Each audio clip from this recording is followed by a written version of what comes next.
very difficult to accuse someone of fraud. One of the things that con men often do is to look straight in your face and say, "Are you calling me a liar?" And in those situations, the correct thing to say is, "Yes, I am." That's Dan Davies, up next on the All Things Risk podcast.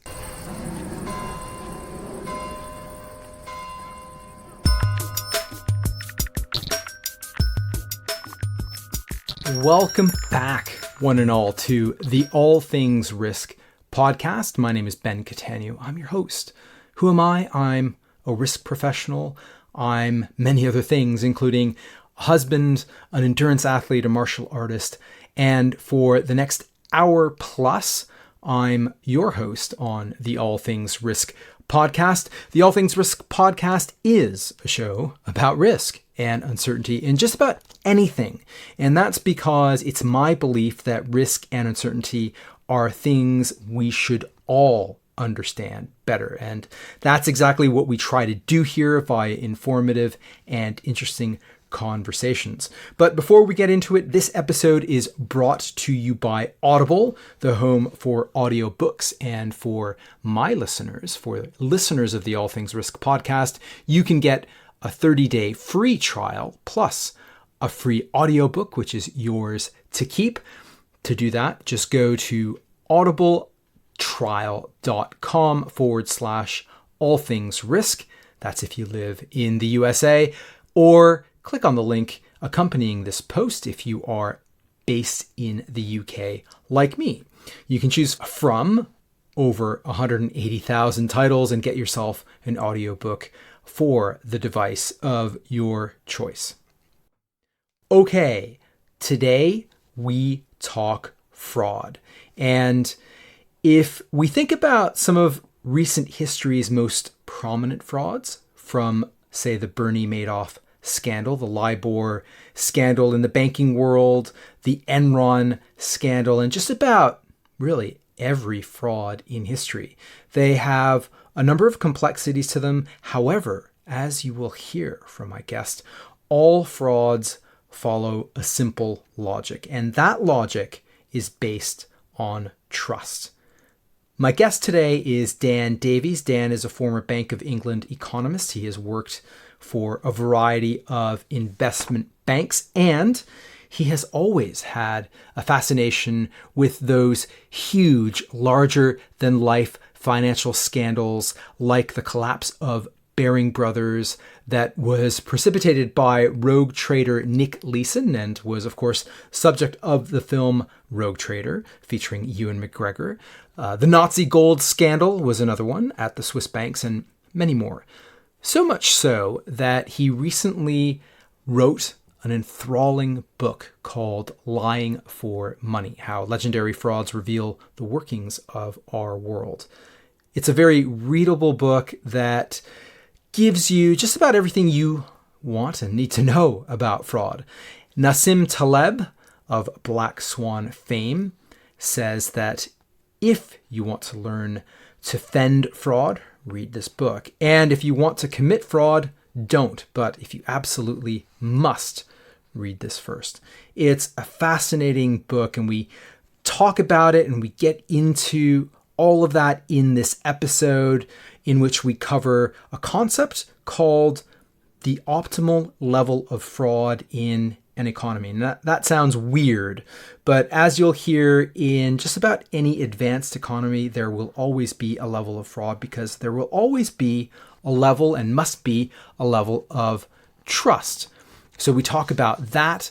We get into the types and characteristics of frauds around the world and throughout history, the mechanics of these types of frauds, loads and loads of examples. We talk about rogue traders. We get into how individuals and organizations can protect themselves against frauds, why frauds all seem to have, or many seem to have, this type of snowball effect in which the perpetrators find themselves in a fraud, in an operation that gets itself out of hand. We get into the role of primal human emotions in fraud and tons more. I think you're going to find this fascinating. So, ladies and gentlemen, here's Dan Davies.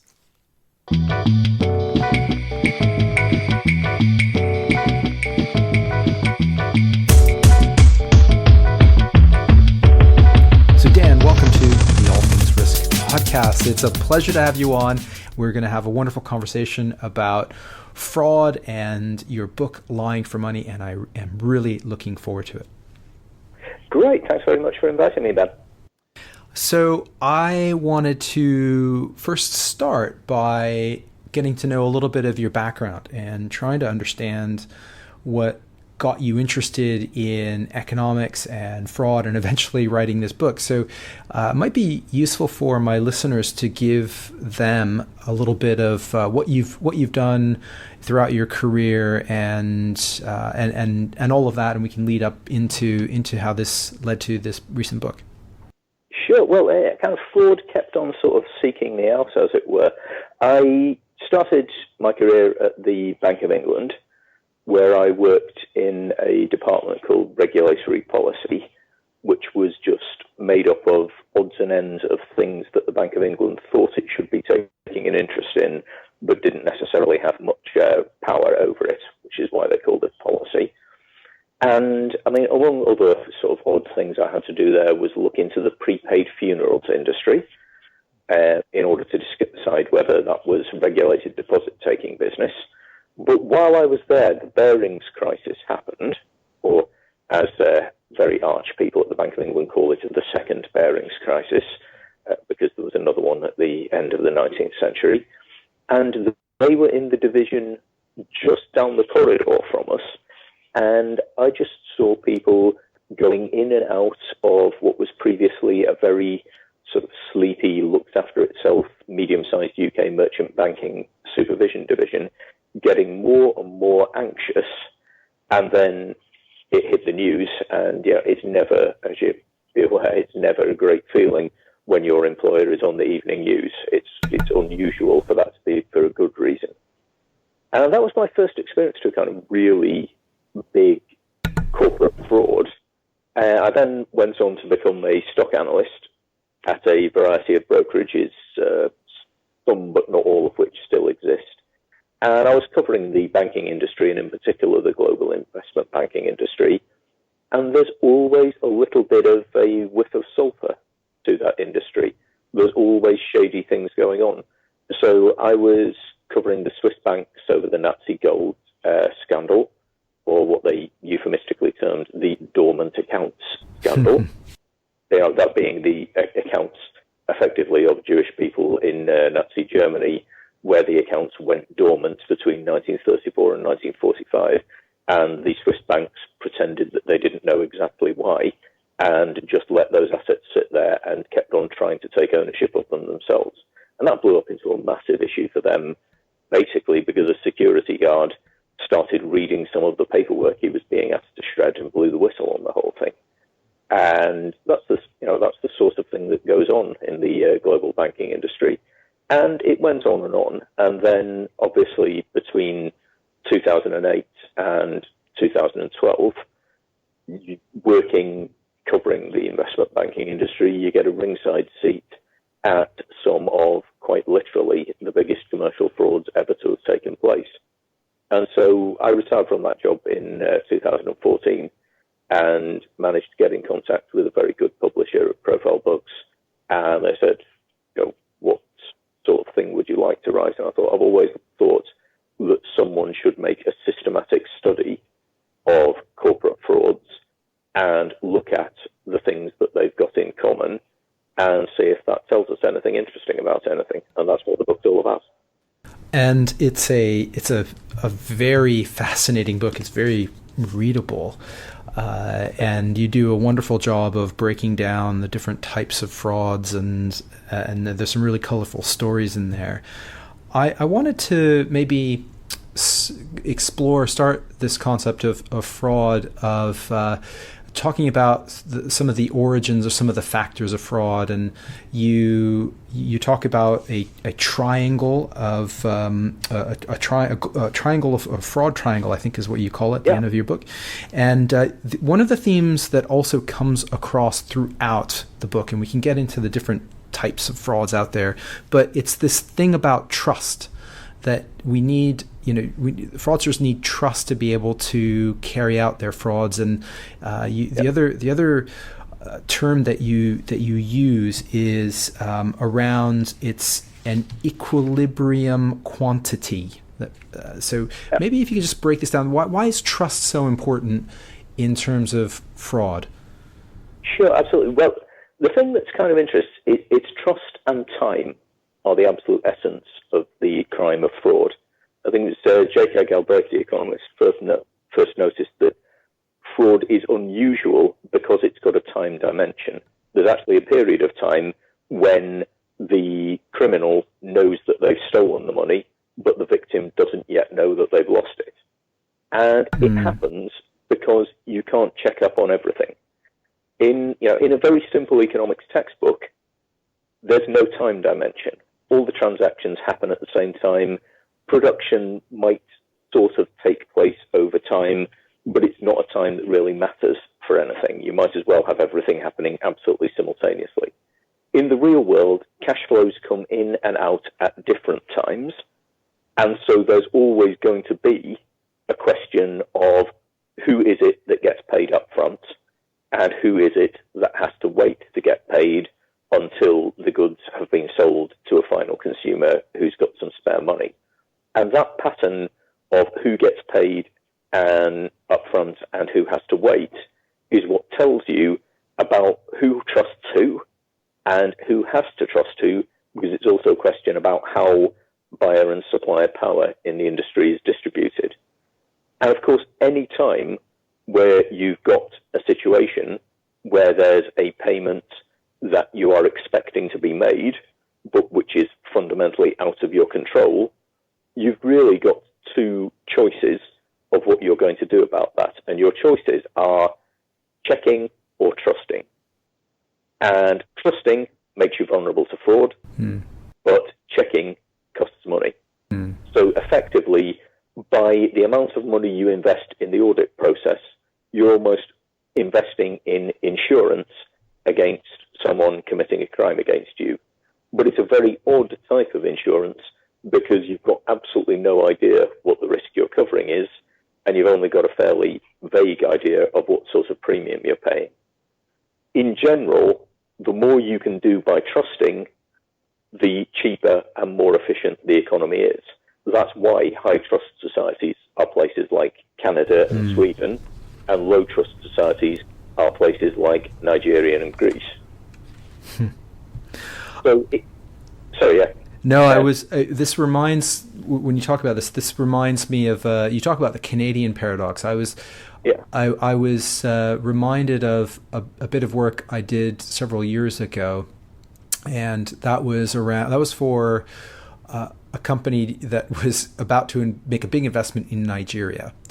And we had a workshop, and one of the speakers at the workshop talked about corruption in Nigeria. And of course, there's a huge amount of it in a country like that.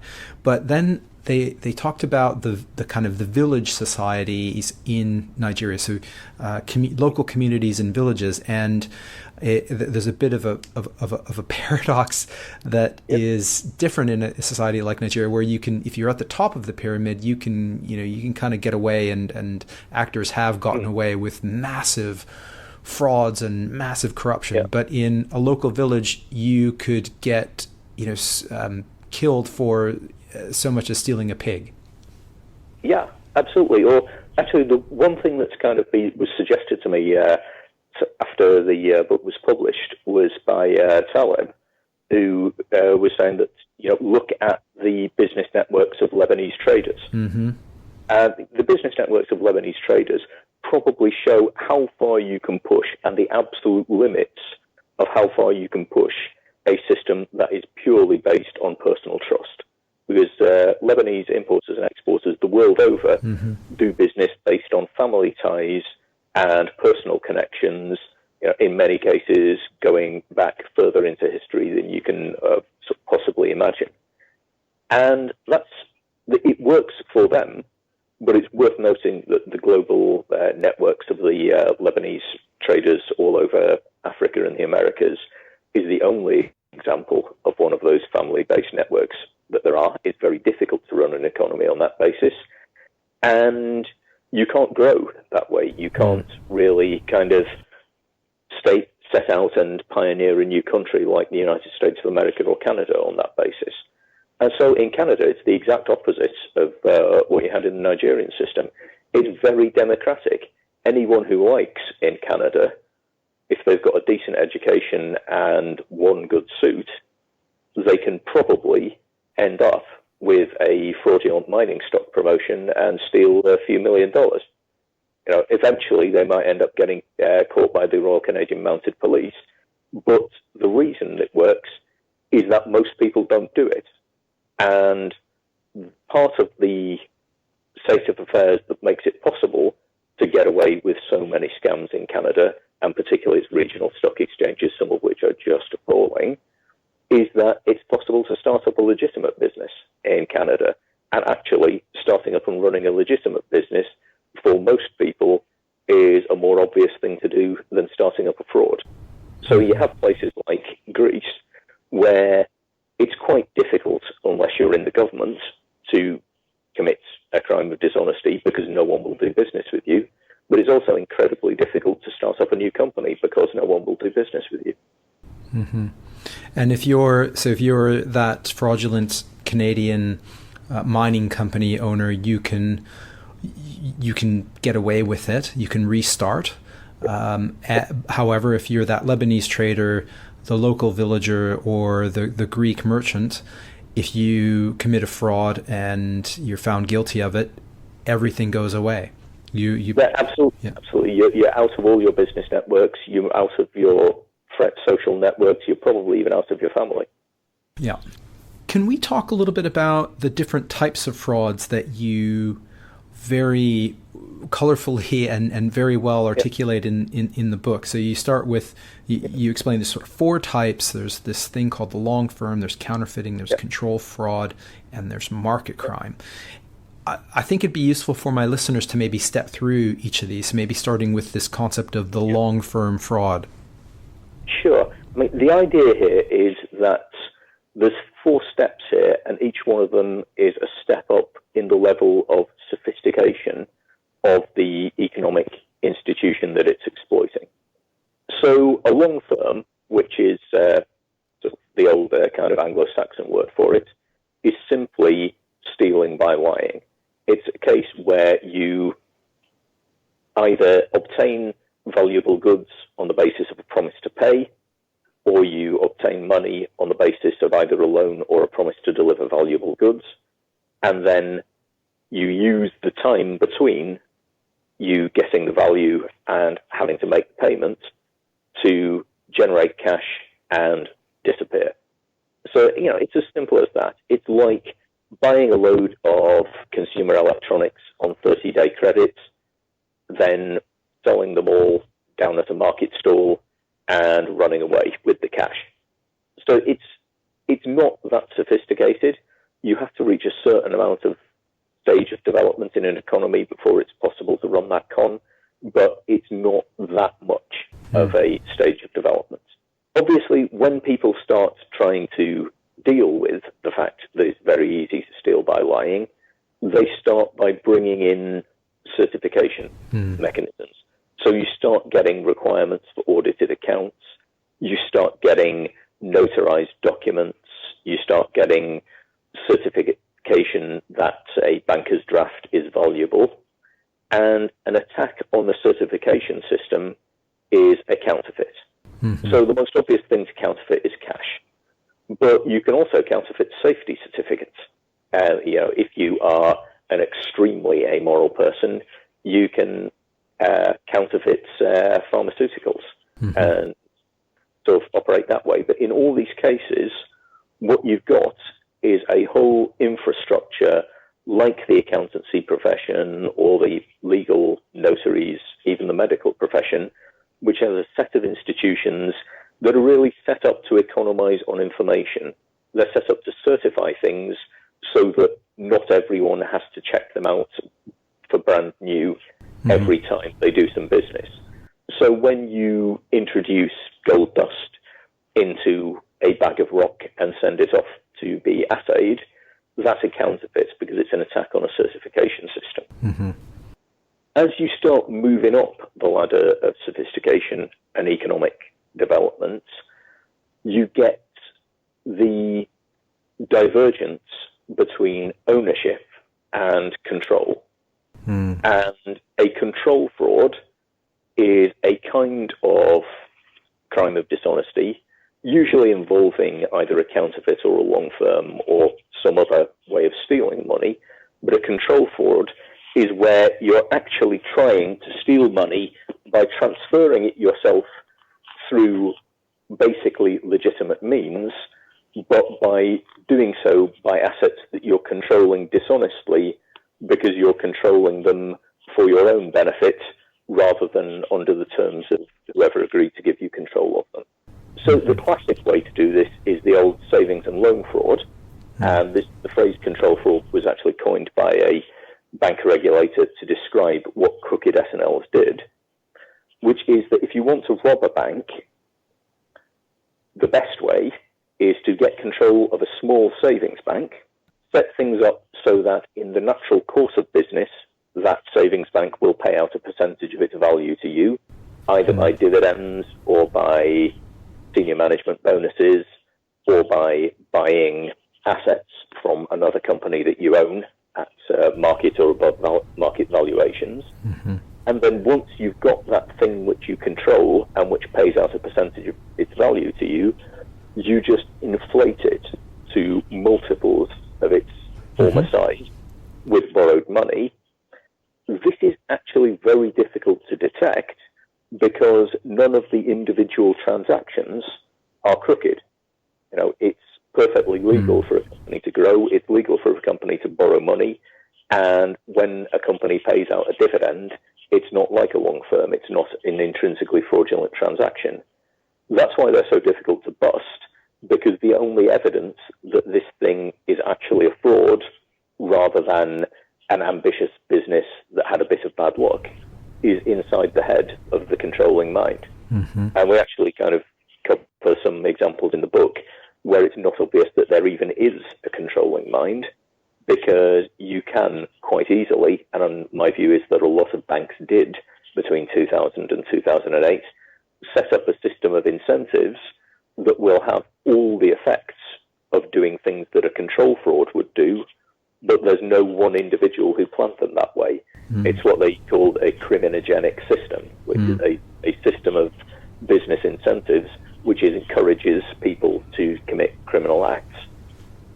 And then towards the end of the book, we have just the highest level of abstraction, which is for things which arguably aren't even really crimes, because you can get to a point in the economic development of society where it has economic and market entities that are so big and so important that their internal rules start getting the status of crimes.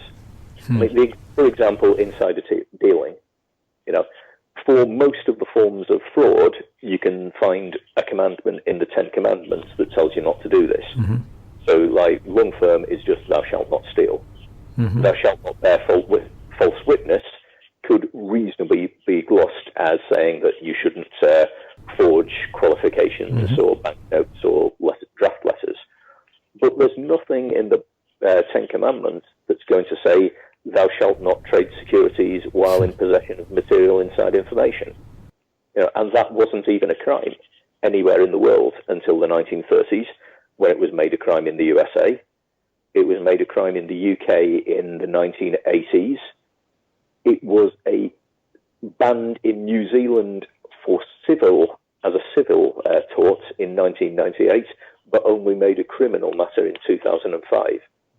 For most of the lifespan of securities markets, it's just been thought that having inside information is what smart people do, and it's okay to be an insider dealer. Similarly with law on cartels, for most of the history of trade and of business, the intuition has been that guilds are perfectly legitimate things to exist, and that someone who is undercutting his competitors by selling at a lower price than them, he's the one doing the dishonest thing, and there should be legislation passed to make sure that every baker in town sells bread at exactly the same price.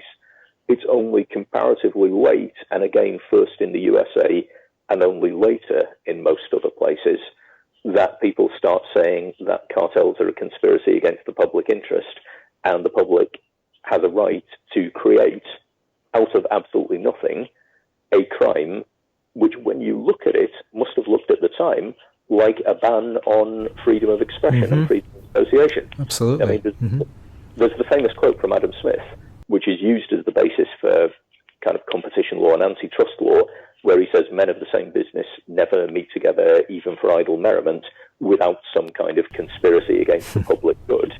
And that's the bit that everyone quotes.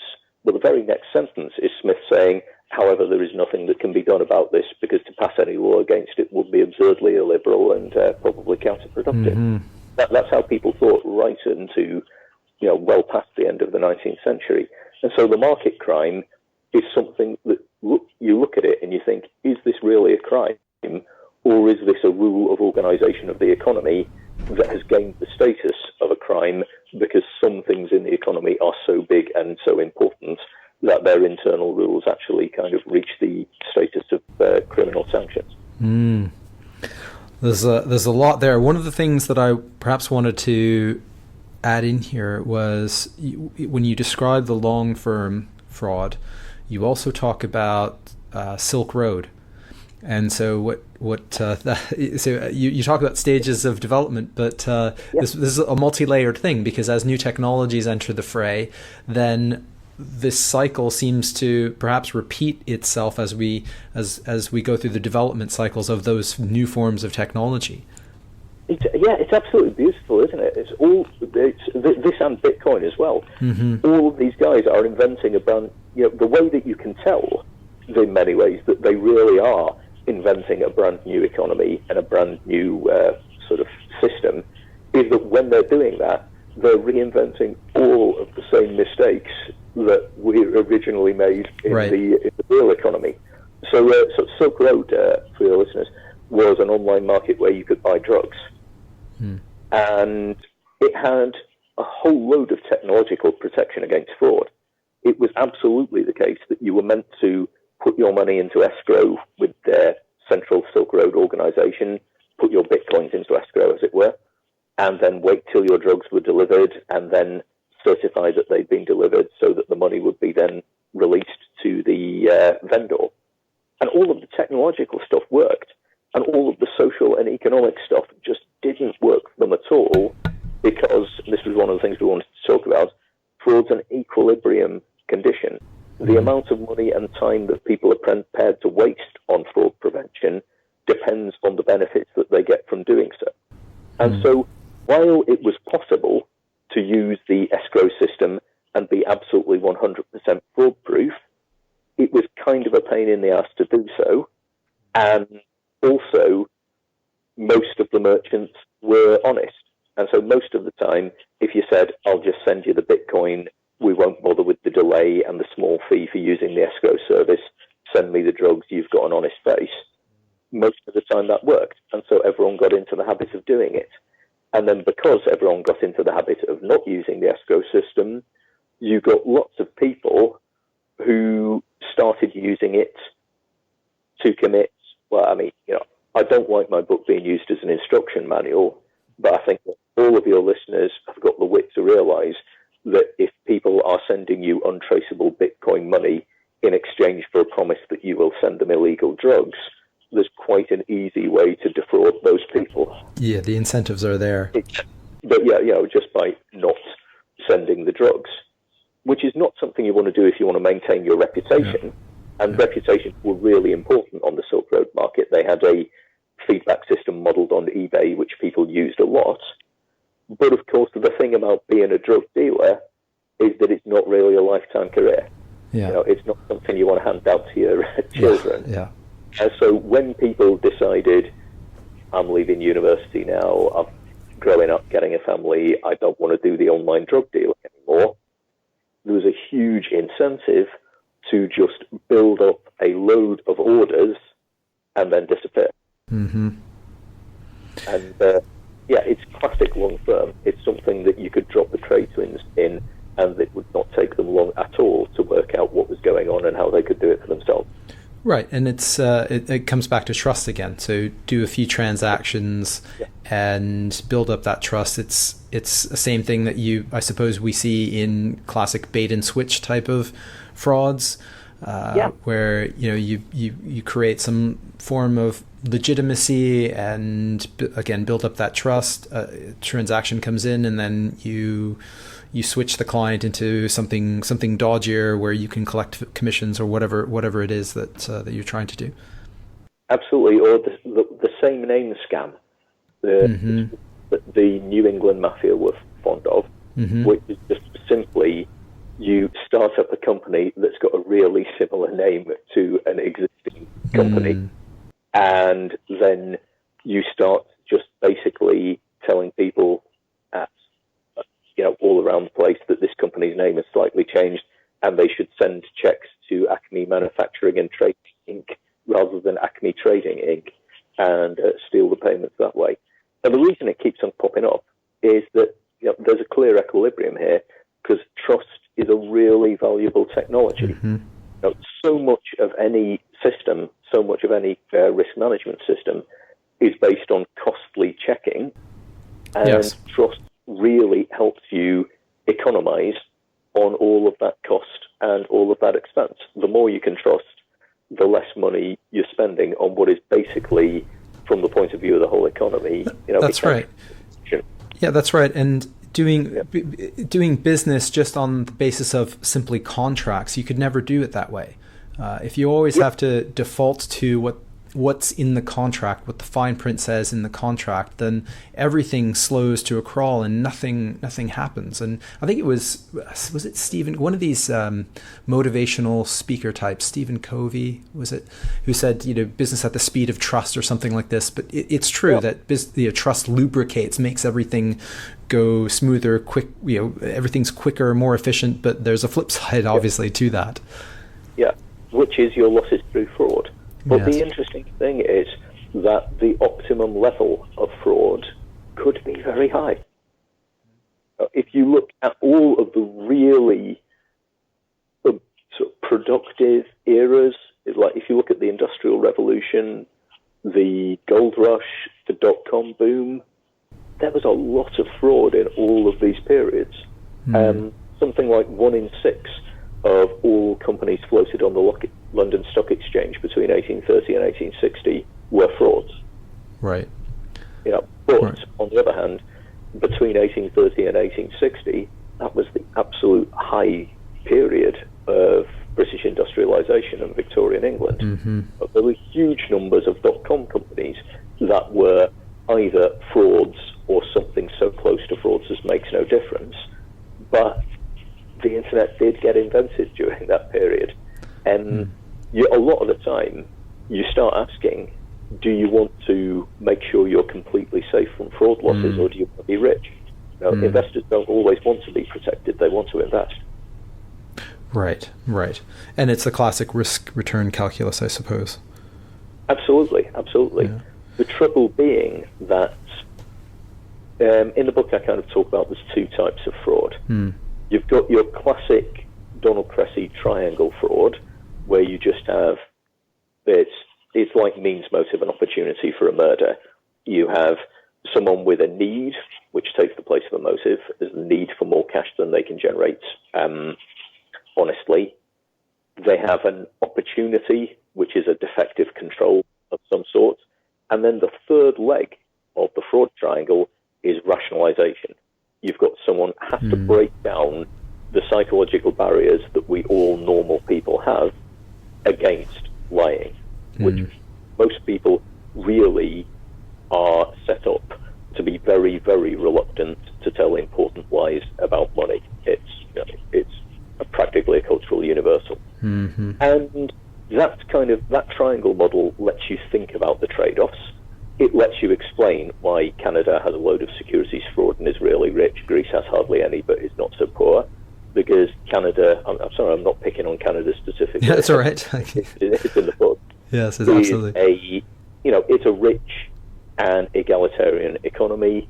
so it creates fewer of the type of people who have need and rationalization, so it can afford to offer lots of opportunities. And the way that Canadian and regional securities regulation is set up offers lots and lots of opportunities. Greece and those Nigerian and Lebanese trust networks that we were talking to know that they've got lots of people who are going to be in a situation where they feel the need to generate that cash, and the temptation's always going to be there. So they organize themselves to minimize the set of opportunities. And that's the way you can think about the trade-offs. But then there's always that little kind of, or in many cases often very large, there's that tail of the distribution that works outside the world of the trade-offs that you can make and manage, because fraudsters who think big will design their frauds around the controls that you've introduced. So I'm just writing another few chapters for the American edition about the various forms of check fraud and financial fraud in the USA specifically. And I find I keep on writing footnotes saying you can't get away with this fraud anymore because they changed the controls, or you can't get away with this anymore because they introduced automatic detection systems. And what I'm now worrying is that I keep saying this and someone's going to start thinking, well, this is basically a progressive view of history. One by one, the loopholes get plugged up and we're moving towards a more honest society because the controls are all improving. But then you think, well, in the last few years we had LIBOR. Yes. We had the Ppi Scandal. We had the near collapse of the whole global economy. Subprime mortgages and mortgage. And so what actually happens is that you plug the leaks as they show up, but then there's an open structure, and someone or some kind of distributed group of people who are able to understand those controls can work around them. And that's the really dangerous situation, because a fraud that's got around those controls, because it can't be detected, there's not much check on its ability to grow. Right. So the when things go bust, when things blow up, to coin a phrase that Nassim Taleb likes to use, it just gets bigger and bigger. Yeah, it gets bigger and bigger until the effect of compound interest brings it to a point at which someone in the system gets a demand for a payment that they can't cover no matter how hard they cook them up, and it all falls apart. And in general, my view is that is how frauds fall apart, because once you have opened up two sets of books, as it were, there's a gap between the honest books and the public books. Because that gap is related to a business enterprise which would be expected to grow, the gap itself is subject to compound growth. And any more cash that the fraudster takes out of fraud will expand that gap, and that new gap will also be subject to compound growth. And that's why frauds snowball. If you look at Bernie Madoff, for example, in order to steal, as in transfer formally, fraudulently to himself, a sum of money which could not have been in 9 digits, it must have been in tens rather than hundreds of millions, he had to create tens of billions of fictitious and fraudulent assets. And there was a huge argument in the end between the Madoff liquidators and the Madoff investors about whether compensation or kind of claims on the bankruptcy estate of the Madoff funds should be based on the amount of money people put in for the amount of money they thought they had. Which was particularly embarrassing for some of them, because some of the early Madoff investors had actually, if you look at it in cash terms, over the years taken out more money than they'd put in. And obviously in paper they believed they lost $100 million, but the liquidator was saying, well, you put in $5 million and you took $10 million out. By rights, we should be asking you for money. Yeah, that's right. What's your view? The couple of things we could talk about. One of those that when you talk about the Enron case in the book, and the snowball effect is very interesting. And as you read it, I almost you almost not that you quite feel sorry for some of these characters, but you can kind of sense the desperation as they try and cover their tracks, and looking for that exit strategy becomes paramount of paramount importance. And you sort of think to yourself, well, why would you try and pull anything like that off? And what's interesting is you talk about this sort of slippery slope, that maybe they never intended to be in that position, but they found themselves in that position. That's fascinating to me. Oh, yeah. I mean, have you read Bethany McLean's Smartest Guys in the Room? Yes. The chapters towards the end of that, where Jeff Skilling has just basically destroyed his life. Yes.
Yes. Because, if it did work out that way, then we wouldn't notice.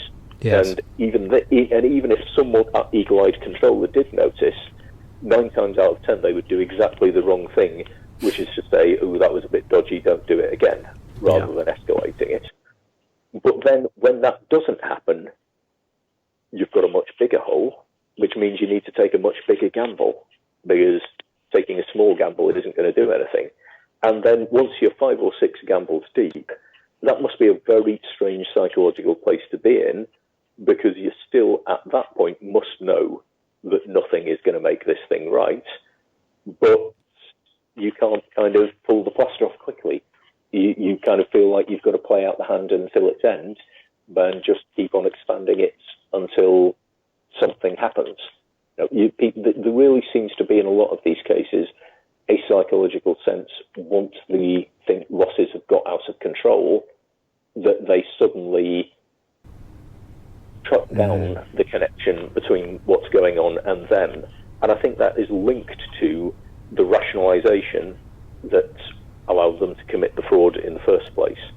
Time and time again, I had to read several dozen autobiographies of fraudsters in the research for this book. And it is an experience I absolutely would not recommend to anyone. I've got the bibliography in the back of the book with notes about which ones of them were particularly horrible. But for all of them, there's reasons why it's never their fault. It's always the fault of someone who made unreasonable demands on them, or someone who could and should have stopped them. They have a way of distancing themselves from their own actions. And I think that in the later stage, that psychological mechanism of distancing yourself from the action turns into absolute full-on, flat-out denial. And then that's how they start just refusing to look at the accounts, or keeping themselves out of the office, because they no longer want to believe that this is something that's under their control. That's so fascinating. One of my favorite lines of your book is when you talk about Nick Leeson and how he destroyed I've got it here, Nick Leeson destroyed a 200-year banking dynasty because he didn't want to say sorry. Yeah. Yeah.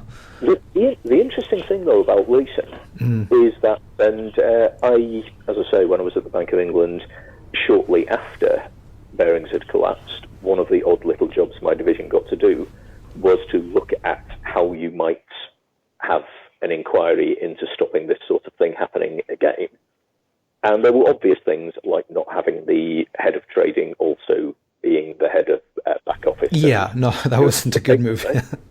Yeah. Yeah. But when we started looking into the psychology of rogue traders and whether they could be identified, there were two kind of horrible things that we discovered, and which they're now out in the academic literature. There definitely is a personality type that is common to rogue traders. They tend to be outsiders. They tend to be driven people with something to prove. They tend to have fragile egos and to react badly to failure. And they tend to be workaholics.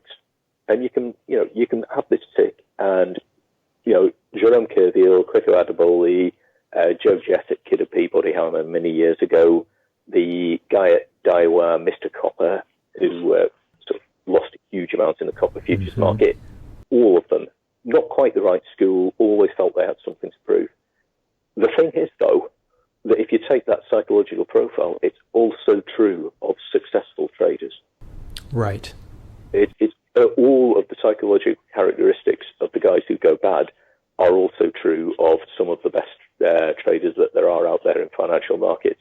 And so it's for that reason, it's basically useless as a template for people recruiting and trying to avoid hiring a load of fraudsters.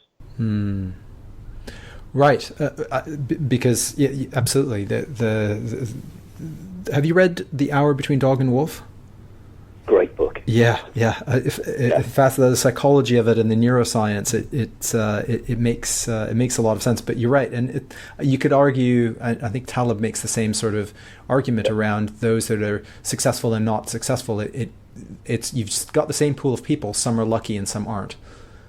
One thing, actually, I ended up thinking after I read that book, Hour Between Dog and Wolf, is that every bank supervisor should be made to have a spread betting account or six, because and just to have the experience of gambling with their own money with too much leverage, because you get people in bank supervision, in regulation, who will talk about margin calls in a very abstract academic way, and it's my strong belief that you don't understand that at all until you've had the physical sensation, and it is a genuine physical sensation of experiencing a margin call when which is hard for you to pay. Right. Yes. It's physical, hormonal. It's exactly the sort of things that Hour Between Dog and Wolf talks about. Right. Yes. That's right. It's physical as well as mental as rational. Absolutely. Yeah. One of the things as well that you mentioned when you talk about control frauds and you talk about Enron, and a lot of the indicators were already there.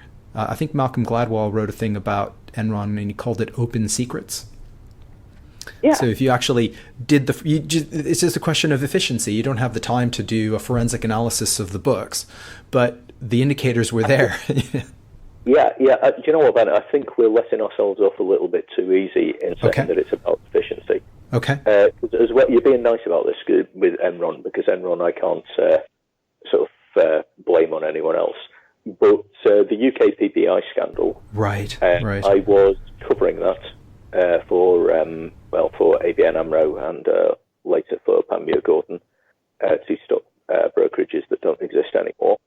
It was absolutely my job to know whether that was a massive fraud. I knew lots and lots of details of what was going on in that market, and I never wrote a darn thing about it being a fraud. Right. Could you, for my North American listeners, would you be able to give them a quick synopsis of what the Ppi scandal was all about? Sure. Payment protection insurance, basically privatized unemployment insurance. It would, in principle, pay back your loan if you lost your job. In principle, it was not a bad product. In practice, it was overpriced by a factor of about 4 or 5. It was sold in a completely fraudulent way, which underestimated its costs, and it was sold to lots of people who were self-employed and couldn't even possibly make a claim on it, and the extent to which it protected you against losing your job because of illness was also generally systematically lied about. In the end, I think I stopped counting when the compensation payments the UK banks had to make went above 20 billion sterling, but that was 3 or 4 years ago, and they've still been growing since then. So I wouldn't be surprised if it ended up being the equivalent of 50 billion US that they ended up paying out. So it's one of the biggest frauds in the history of British banking, albeit that after LIBOR and subprime, there's a bit of a drop-off. And yeah, it was my job to spot that, and I didn't, despite the fact that I knew all of the facts that would have allowed me to do so. Mm-hmm. So it certainly wasn't a problem of efficiency or time and effort there. I have a whole file on this because I was really angry about a technical point of insurance accounting that I thought wasn't being done properly. I didn't think it was a fraud because it's very difficult to accuse someone of fraud. One of the things that con men often do is to look straight in your face and say, "Are you calling me a liar?" And in those situations, the correct thing to say is, "Yes, I am, because of this evidence I have which suggests you're lying." But it's very difficult to make yourself do that. You know, it's like starting a fight. It's an aggressive act. Mm-hmm. And to initiate that kind of aggression, we're back to all of the kind of real sort of lizard brain, dog and wolf things here.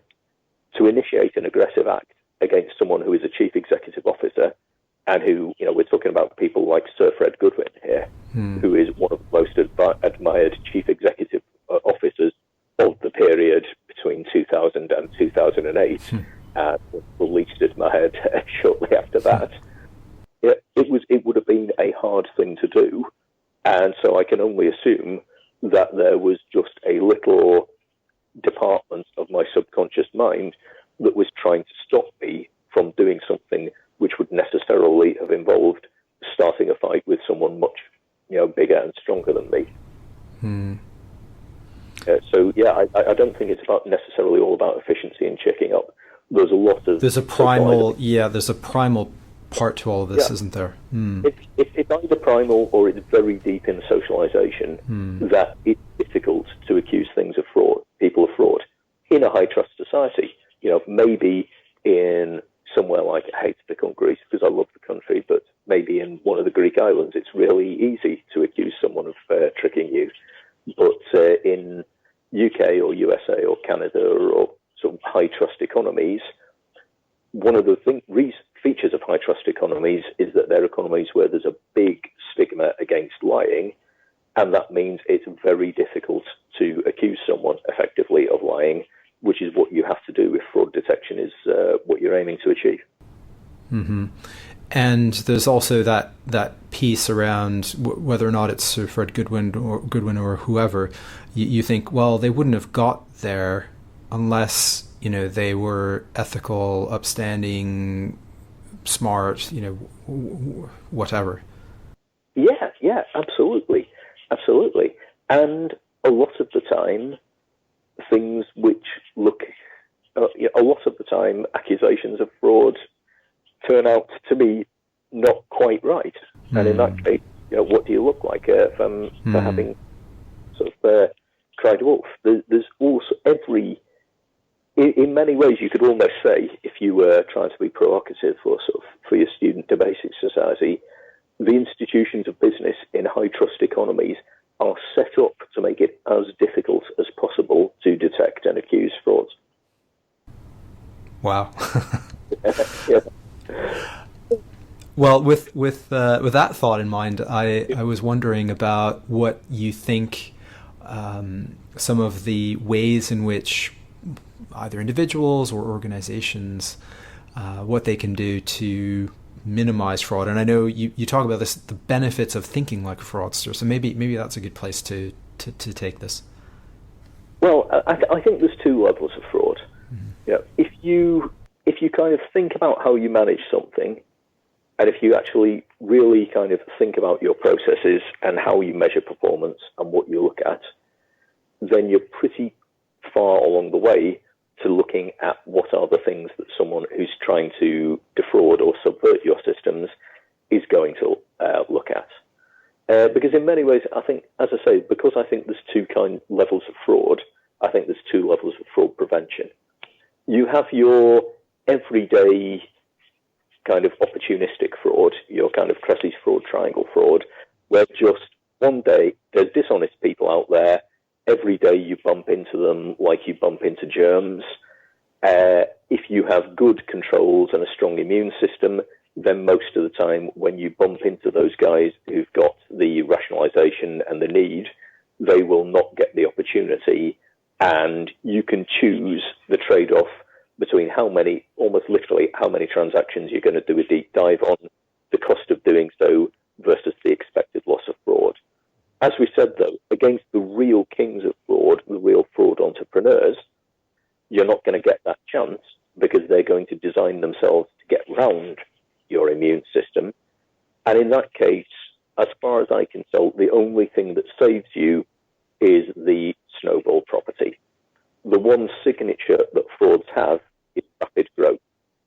So towards the end of the book, where I kind of feel like, where I felt like I had to put some actual concrete suggestion in there, I ended up saying the golden rule is that if something is growing unusually quickly, it needs to be checked out, which is the snowball property, and it needs to be checked out in a way that it hasn't been checked out before, which is the kind of design property. I think that would have caught most of the frauds in my book, because what you're doing is you're saying anything that's not growing at an exponential rate, there's a limit to how much it can harm me. Something at an exponential rate will at some point grow big enough that it can harm me a lot. If you've got something that you think needs to be checked out as if it was a fraud, there's no point in just pulling the same reports and having a really careful look at them. That's where you have to start getting creative. You have to start kicking the tires, demanding to physically visit the site, demanding to talk to a different employee who isn't responsible for giving you the reports every week. Just doing something different, that's a step that someone who had designed their crime around your normal control system wouldn't have expected you to do. Right. And that's not necessarily how most organizations set up controls and risk management activities and this sort of thing. Often these things are built to deal with the most recent crisis, as opposed to something more holistic, the types of things that you're talking about.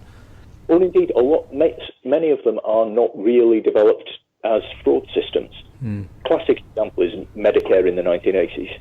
In the 1980s, credible, as in not particularly political, estimates of the proportion of fraud in the Medicare system was that it was somewhere between 20 and 30%. And that's 20 and 30% of one of the biggest US government programs going. Probably Medicare had the title for the world's biggest fraud until the banks took it back in the year 2000s. And that was all because people had presumed that Medicare's big problem was overtreatment, and they had presumed that the big problem was doctors doing defensive medicine because they were worried about being sued. And so all of the Medicare kind of claims management systems were set up to detect unusual cases and excessive treatments. And so they weren't set up to detect little clinics in Florida that submitted 4,000 identical claims for hip replacements, or sort of submitted claims for complicated electric wheelchairs that they never delivered. And it was, there is actually in one of the books in the bibliography, a case study of a little health insurer that got everything right. And the way that they got everything right was by realizing that the goal of claims adjustment in their particular field of medical insurance was not to minimize the cost, but it was to pay the correct amount of claims. And so they would spend whatever time and trouble they felt was necessary on each claim to check it out. And they would make phone calls. As a result, they were one of the least cost-efficient claims management teams in the entire health insurance industry by the standard metrics of the amount of dollars spent per claim processed. But they were one of the most profitable health insurance companies, because if you adjusted the metric to the total amount of money paid out, it turns out that all of that time spent on being inefficient in claims management was incredibly well invested in terms of the amount of money you paid out to fraudulent claims. And then in the end, obviously, bad actors stopped bothering you, so you didn't even have that much fraudulent claims to deal with. That's fascinating. Yeah, that's very interesting. I'd like to, I know we probably want to wrap up relatively soon, but I wanted to get your views on if you were concerned about frauds, major frauds now in the world economy. Where would you look? And I know we talked about things like Silk Road and Bitcoin, and would that be an area of concern for you? Well, it depends on what you mean by concern. Okay. In the sense that, yeah, there's millions and millions of frauds going on in Bitcoin and crypto, yeah. But it doesn't concern me that much. Right. These people are idiots and they deserve to lose their money. Okay. Right. So kind of harsh. I'm sure that there are some widows and orphans in there. But yeah, as we were saying with Silk Road, all of the fallacies of the mainstream economy are being reinvented one at a time by the Bitcoin guys. I would be interested to know if anyone is bothering with normal securities fraud these days, because, if you can raise $200 million on an ICO on the basis of a single white paper in a basically unregulated market, I would say you would have to be an absolute idiot to try and do anything fraudulent on a regulated stock exchange. I think there is a lot of that. I'm going to take an agnostic position on whether Bitcoin itself is a bubble or what it's useful for. But lots of these ICOs, they're not really trying. It's a speculative game, and there's clearly something where fraudsters have actually got to it. The things that concern me are things that could undermine actual trust in the economy. Now, I think the most damaging frauds have been those of the subprime era, and particularly the LIBOR era.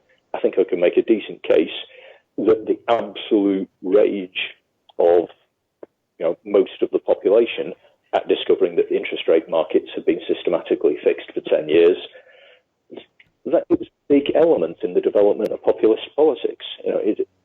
When people write the history of the last sort of 10 years and how we got where we are, Bob Diamond and his performance is going to be in there. LIBOR is going to be in there, subprime is going to be in there, because it destroyed people's confidence in a whole kind of swathe of society. So really, what I'd be worrying about is money from the former Soviet Union, which was itself extracted by means that I would consider fraudulent, making its way structurally into the OECD economy through channels where it looks like various forms of tax fraud and evasion are going on, and which are committing the market crime of money laundering. And the market crime of money laundering is basically a fraud against the government, because it's a fraud which undermines the government's legitimate ability to say that you can only take part in the legitimate economy using money that you've got from legitimate means. So, yeah, that's what would worry me more than anything else. Sales of large, expensively branded real estate in financial and business centres all over the world to people where proper know your customer controls have not been carried out, because that's what I think has the ability potentially to really undermine trust in the high trust economies of the world. Think out that there it is. Right. Sounds like a reasonable concern to me. And you talk about this optimal level of fraud. Is there a way of knowing in a market, in an economy, if we're one side of that line or the other? I'm not sure. Mm-hmm.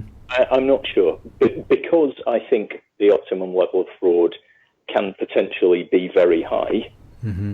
and because the nature of it is that it's only too high when you're doing things that will undermine the trust that you kind of that's the basis of the economy into the long term.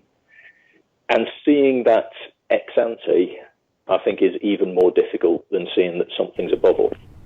There were plenty of people, I know some of them from my career, broking to hedge funds all over the world, who saw that US housing was a bubble and who saw that US subprime was a bubble and made a lot of money out of it. I don't think any of those guys realized that US subprime plus LIBOR plus all the other scandals were going to end up destroying public trust in expert opinions so far that it gave us Brexit and Donald Trump. Mm-hmm. Mm-hmm. So, that would be the level of wisdom that you'd have to have. So, that's a fairly kind of pessimistic conclusion too. I don't think it's possible. I don't think it's possible because I think you can have societies like Victorian London or kind of gold rush United States, or railway mania United States, even better example, where an incredibly high level of corruption exists with an incredibly high level of trust and productive activity. Mm-hmm. I suppose one of the key questions is whether or not you can have some of these things and it doesn't take the whole system down with it. If, as you say, with the Bitcoin ICO thing, is sure, if people want to take a punt on this stuff, as long as it doesn't take the system down, then fill your boots. Oh yeah, no, absolutely. Mainstream marketing of Bitcoin and ICO products to retail investors, that worried me a lot.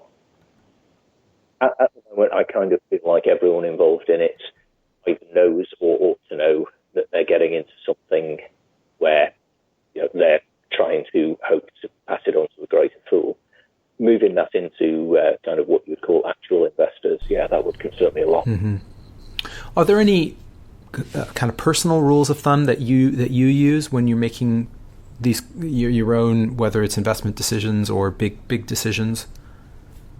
Well, my bias is the other way, Ben. So, mm-hmm. The rules of thumb that I use are always to try and talk myself out of being too cynical. Right. Okay.